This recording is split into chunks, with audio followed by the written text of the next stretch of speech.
Thank you. Just kidding. Bravo. Good morning. Wow. This is a beautiful crowd for 8 in the morning. I am splendidly pleased to see you all here. Welcome to the first thing of the first day of the thing. And I'm not Bob Ray. If you came here expecting Bob Ray, I'm sorry to disappoint you. I'm the substitute teacher.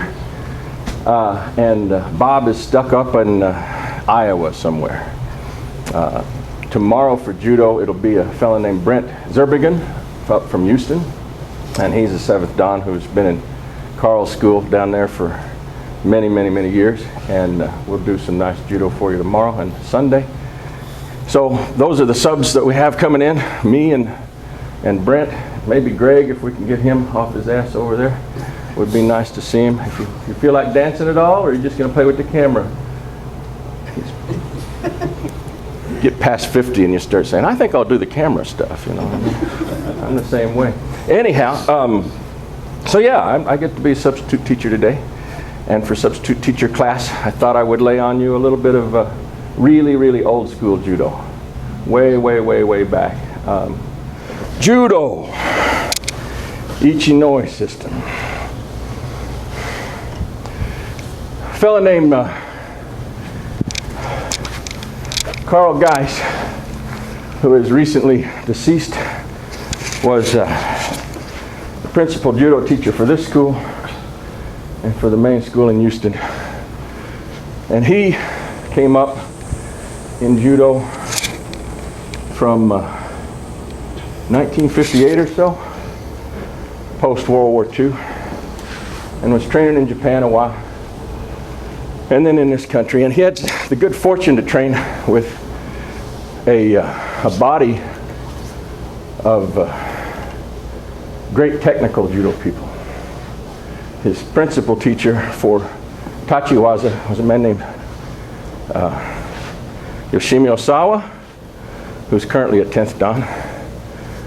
He was assisted most of the time by a fellow named Toshiro Daigo, who's currently the other main Kodokan 10th Dan, along with Sensei Abe. The third, for his kata work, Mr. Geis did work exclusively with Sumiyuki Kotani, who was at the time an 8th or 9th Dan and became a 10th Dan before he died. He was the first one after Kano to be promoted to 10th, I believe. Is that right? Anyhow, it's been a while. And there's a fellow that kind of got overlooked who taught principally at the police dojo, the case jo. And this fellow's name was Ichinoi, Masao Ichinoi. And he came from the old days. He was born in 1912. So we're thinking, you know, almost pre-modern times for Japan. I mean, it's still pretty primitive. And by the time he was 21, he'd gotten to 5th Dan, Go-Dan in Judo, which even back in the old days was pretty extraordinary at such a young age. Trained principally with a fellow named Sato and also some with Mifune Sensei. The Ichinoi continued after the war years and up to the 1950s, teaching and working with the military and teaching in different schools and around, and became Hachidan by 1958 or so. So by the age of 47, still damn young for 8th Dan. And so that kind of indicates that he was a little special in his technical work. His nickname was the Swan. They called him the Swan. So he was so delicate. All the movement was delicate. And that's something I want you to kind of get in your head a little bit as we're doing the Ichinoi lesson, that it's not about huff, puff, push, pull, stomp, and grind at all. This is a light, delicate touching business, because it's going to hit on things that if we try to take it into the realm of huff and puff and pull and push and stomp and slam, we'll actually fuck it up. This comes from pre-weight class Judo, this pre-1958 Judo, when you had to have the ability for very small people to deal with very big people. After 58, it becomes a game in which you can narrow your technical focus and your range to a fairly narrow window to be able to play the game successfully, because you're always working in outside your weight class unless you go fight open. You go fight open, it's a bunch of guys my size and bigger that just stomp around. And yeah, we wind up crushing everybody. So that becomes a non-game, and they say, well, open just becomes the big guys. Everybody else work in your weight class. That's how to win the game. That's how to become the great world champion stuff. So as long as judo is focused in this competitive model, it becomes tied to the weight class oriented technical play. Before 58, it wasn't that way. Before 58, you had to be able to function capably dealing with people twice your size, half your size, shorter, taller, everything in between. Big round people and real long skinny people and all kinds of funny shaped people. Which meant that technically you had to learn the timing of the movement of all these different kinds of bodies. And you had to learn the timing of the stepping of all these different kinds of bodies with their different lengths of leg. And you had to learn to adapt yourself immediately to those conditions at or before contact with the person, and then exploit those conditions in particular fashion to screw them up. So you got to imagine, if you've come from the judo competitive environment, you've always worked with guys your size. Yeah, think about somebody twice your size. And with me, that's a hard thing to think about. It's a sumo that's, you know, an 8-foot sumo. I'm looking at a giant, right? But you have to sort of place yourself in the position of being the smaller person in this scenario. You can't afford to exalt yourself with power playing like this. Because power is only for special occasions. When you happen to be the big guy and it's the smaller person and you can afford to get away with it, well, then they get away with it. But the problem with the modern form, as I see it, and I don't really teach modern competitive judo at all. I don't even pay attention to the rules anymore. What are the new rules of the IJF? Can't grab the leg, can't do this, can't do that. I don't even really read that anymore. Because I'm just doing pre-1950s, pre-weight class judo. It's an anachronism. It doesn't hardly exist in the world. There's very few places that still do it. And that's what I'm still doing. That's what my teacher did. So that's what I'm doing. And if it doesn't really fit with the rest of judo and the judo world, well, God bless them. You know, we are a divergent line of thinking here. And we'll continue to do so. So just want you to be aware of that up front, so that if you're coming at it from this modern point of view, and you take this out and you do it in your competitive world, and you get scolded for it or told, oh no, that's terrible and wrong. It is. They're correct. It's wrong. It's wrong for this day and age and for that particular sport. I still think that it's actually right for reality. For judo as it might exist as you're walking through the parking lot. As judo as it might exist as you're out at the dance club and the big ass guy says, you looking at my woman? And stuff starts developing right there. It's a great thing when you're walking down the dark alley late at night and you hear the noise behind you. It's a great thing for real reality. Doesn't really apply anymore to what happens in the big red square on the mats that they do today. That's a different game these days. So just have that in your mind. And to play this game, we got to get in time with the person. Let me get Pat. Come on, Pat. The first timing function I want you to get aware of is their feet. When we do this form of judo, we're keeping erect posture. We're keeping the weight on the balls of the feet. The knees are slightly bent. And Pat, you just start walking back and forth with one foot. Just one foot. Bam. Bam. This is a step. We're calling this a step. In Aikido, we tend to call this a step with both feet. But here, we're going to call this a step. It's the movement of one foot, forward and back. And as he does this, I'm going to dance with him. We're doing the tango. Dun, dun, dun. And I want to be acutely aware of when that foot hits the ground. There. In this case, in the front step. There. And I want to mirror that in my body action. So that as his right foot comes forward, my left foot goes back and hits exactly at that same time. Bam. Metronomic function. Seems pretty simple, huh? Yeah. It gets more complicated when we grab each other. But right now, just do that much with a partner. Get you a partner and just do the tango thing. And just work on the one step. Just work there. They're stepping forward left, you're stepping back right. You're stepping forward left, they're stepping back right. And get in sync, please. No contact, no grabbing yet. Get apart. There's one. Oh, there's one. All right. Perfect. Perfecto.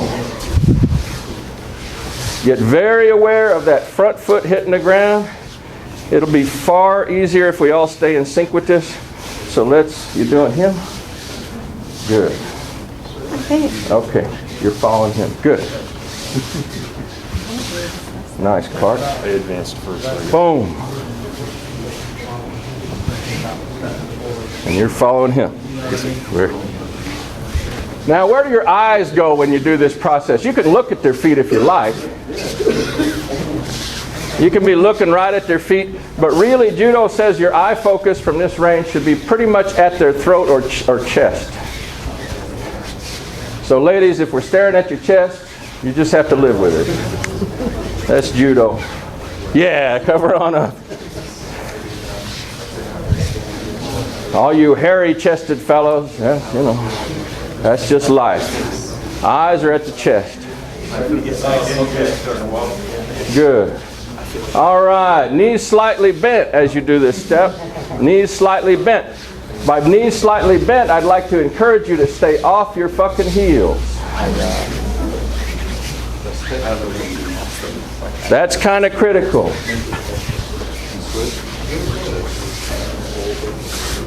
Good. Now we're sort of into a who's following who. That's right.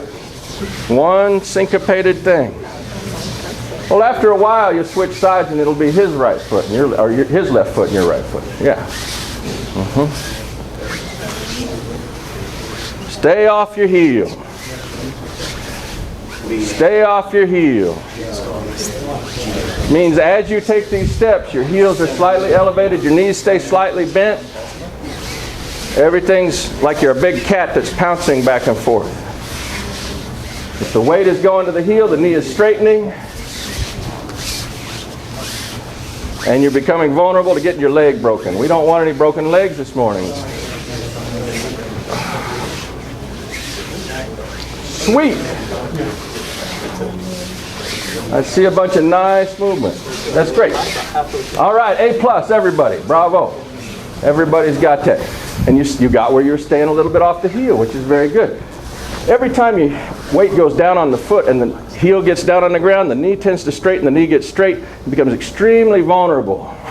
Extremely vulnerable to getting taken sideways. So you look at athletic events like football or soccer or whatever's going on, and you see the guy and he lands and the leg's straight and things go sideways on him. That's when the knees go all cattywampus. Keep the knees slightly bent, and even if somebody's rolling break fall into your damn leg, it's going to be hard to break that leg. But once it locks, whew, it's also very tragic for your postural work when you start getting straight legs or landing on these heels. The heels touch the ground slightly to be a feeler. They want to feel the ground so that he starts pushing on me and boom, my heel is giving me a little touch back there, and I'm able to use it as a point of manipulation if I need it. But I don't default go boom here. Default here, broken leg. Okie doke. Got that. Now, there are two magic lines. He steps forward in that same fashion and backward. And when he steps forward, right here, we're going to draw the imaginary dotted line. And for now, the simple way is just to look at his big toe, look at his other big toe, and make a giant dotted line that comes out in front of him over here to the side. Okie doke. If you need to, you can lay a belt down actually and have a physical line, or we can put a piece of tape on the floor. But it's very critical now that as he steps and I step and I'm in step with him, that when this foot lands, right now it's just been landing here, I want it to land here on that dotted line, on that imaginary dotted line that runs from his big toe to his big toe, right here. So it's not a huge adjustment. It's really pretty small. But you got to kind of, yeah, I landed on it. Wow, hell of a deal. I can do it without looking. You might have to look a while. You might have to be like this. and adjust. That's okay. You want to do some repetitions of just landing on that line with your support foot. And so he does his front step maybe 20 times, and you sort out landing on that line. And he does it 20 times, and you land on the line, and they land on the line, and you go back and forth a little bit, okay? And still no hands. Still no hands. Just getting the timing and the position of where the foot's going to land on that line. It's going to land there in a variety of ways. The main thing I'd like you to be aware of is it lands there and your heel ain't on the ground. Because if your heel's on the ground when this thing lands, again, you're going to be losing the mobility functions that we're going to actually be using. It's going to be really critical that the support leg is not stuck to the floor on the heel. Okay? Got it? Beautiful. Beautiful. Beautiful.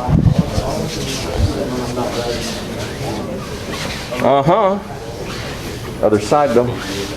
Working on the right. We're going to do this off of this side. Okay, cool.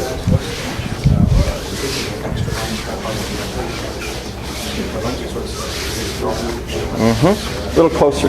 Don't get so far away. That's better. A little more out. There you go. Okay. Tango time for David. Amen, brother. Good. Perfect.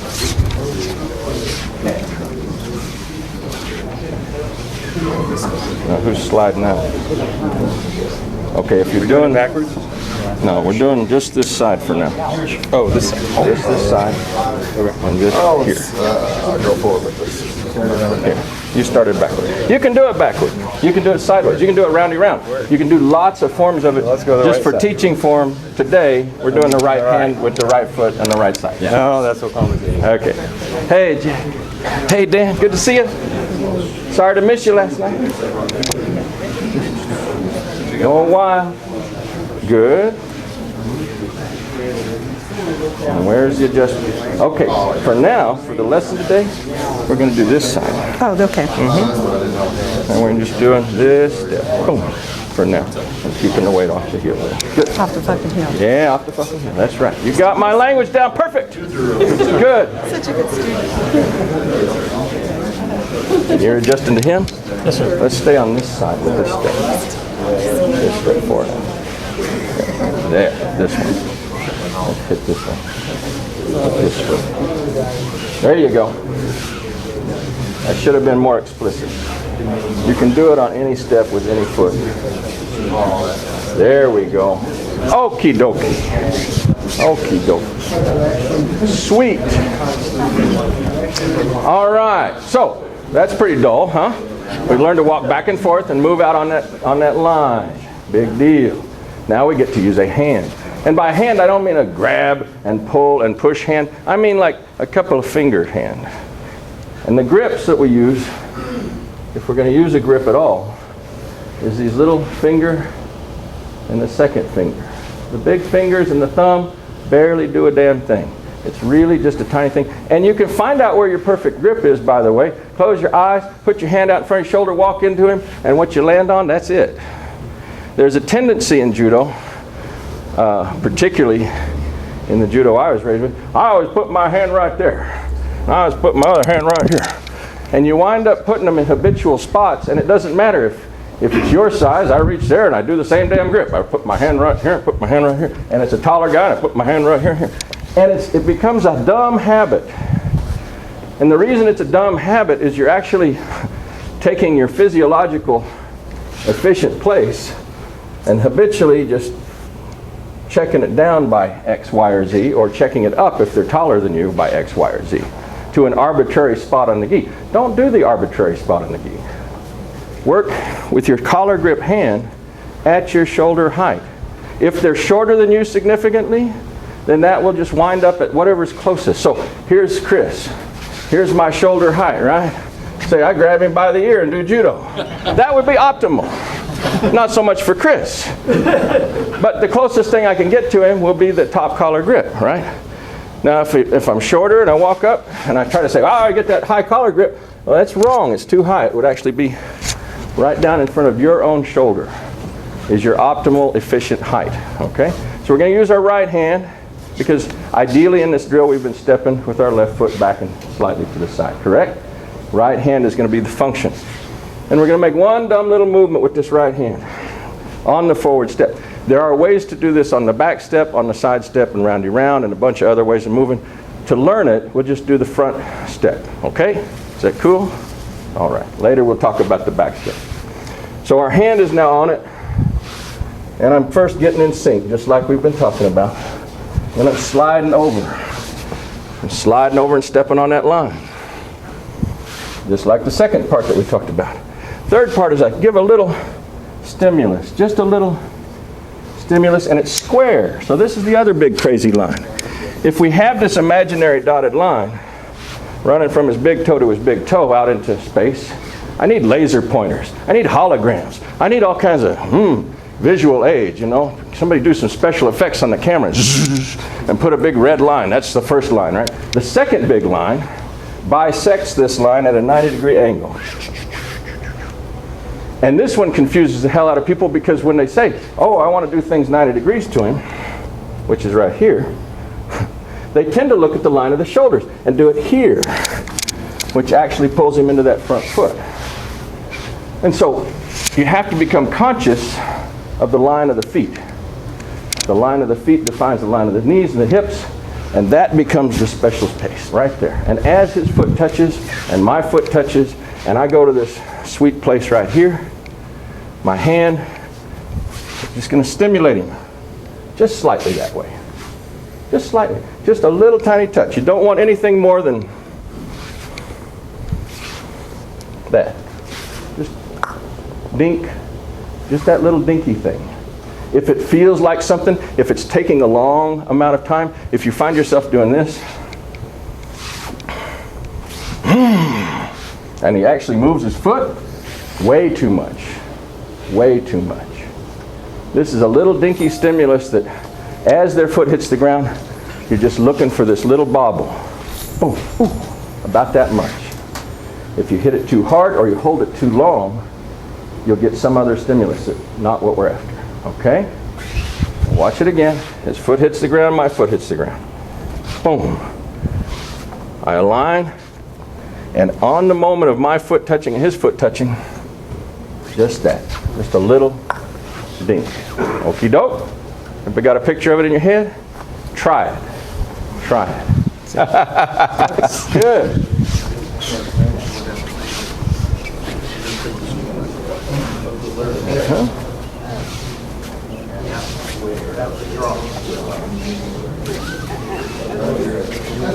Yeah. Slow down. Fall with the foot. There you go. Dink. Dink. Yeah, so stop here and feel the line, because there's the actual line right there. You're getting out that way a little too much. When it feels right, get me. I'll just stand here. You put your foot on the line. There you go. And if you're pulling over toward Pat too much, oh yeah, you feel me break up? Oh, that's right. It should hang him. That's what it is. If he's just static and I'm stepped in the right place, don't just be stolid. Yeah, we just want to hang him right in that little moment. Oh yeah, sweet spot. All right, so that's the magic trick. That's the magic trick. From this, Mr. Ichinose had a method of doing a throw to each corner of the guy. And that became the big super deal. The first one that Mr. Geist taught was a Seoi position, a Ippon Seoi. So the man's stepping fore and aft, and I'm slipping to this point in space.